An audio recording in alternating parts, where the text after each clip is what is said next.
The 18 watch-out situations are part of the backbone of wildland firefighting operations. Together with the 10 standard fire orders, they act as guidelines to help firefighters with the decision-making process. In the late 1960s, the 13 situations that shout "Watch out" were developed as a tool to help firefighters be more proactive rather than reactive in hazardous situations. In 1987, 5 more watch-outs were added to the list, and they were renamed the 18 watch-out situations. The watch-out situations are dynamic and need to be continually referenced throughout an operational period. They can be used as trigger points or help recall a past experience that you can apply to the current situation. To be effective, firefighters should understand the meaning of each watch-out and know how to apply them during a wildland fire. Memorization is not enough when it comes to the 18 watch-out situations.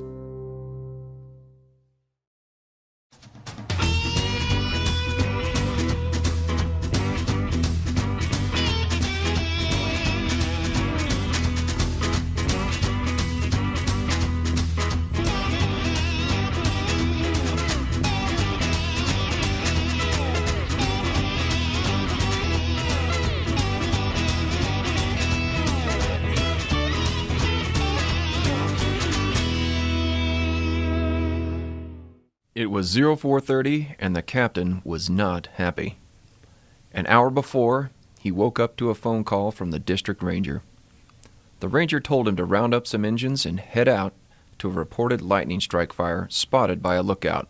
The ranger said there had already been enough large fires on her district that summer and she did not want another. When the engines arrived on scene, they couldn't see any smoke or fire. Probably because it's still dark, the captain said to himself. The ranger's instructions and assignments were not clear.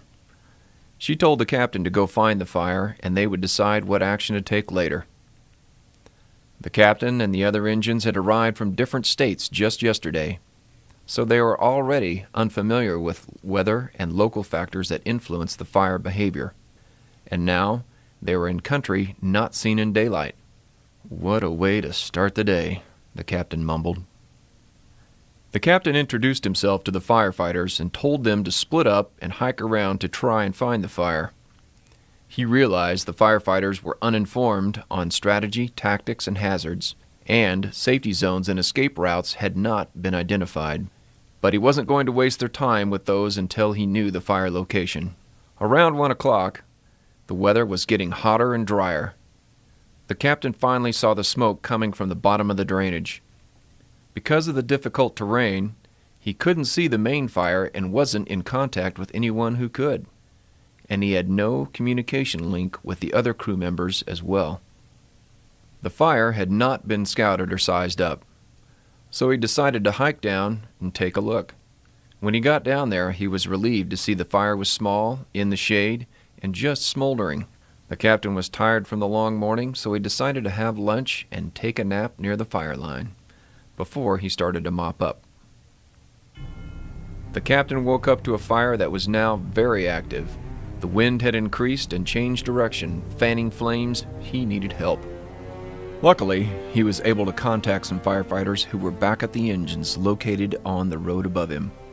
The captain told them to start building fire line downhill towards the fire below. He warned the firefighters there was a lot of unburned fuel between them and the fire.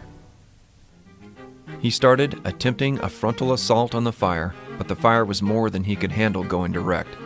The captain decided to start digging line up towards the firefighters coming down. Unfortunately, he started constructing fire line without a safe anchor point. The firefighters digging above were on a hillside where rolling material started to ignite the fuel below, where the captain had no anchor point. He started getting frequent spot fires across the line. The fire was now out of control. At this point, the captain knew he and the other firefighters were in real trouble. Everything was happening so fast. He didn't have any safety zones identified, and even if he did, the terrain and fuels would make the escape to the safety zones very difficult.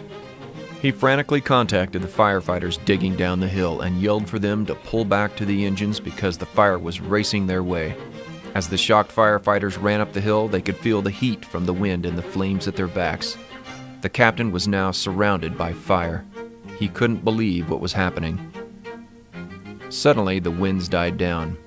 The captain saw a gap in the flames and jumped through the fire. He scrambled up through the black of the scorched hillside. As he crested the hill, the captain's heart sank. The engines, along with the deployed fire shelters, were engulfed in flames. He tried to get to the shelters, but the heat was unbearable. The captain dropped to his knees, tears mixed with sweat.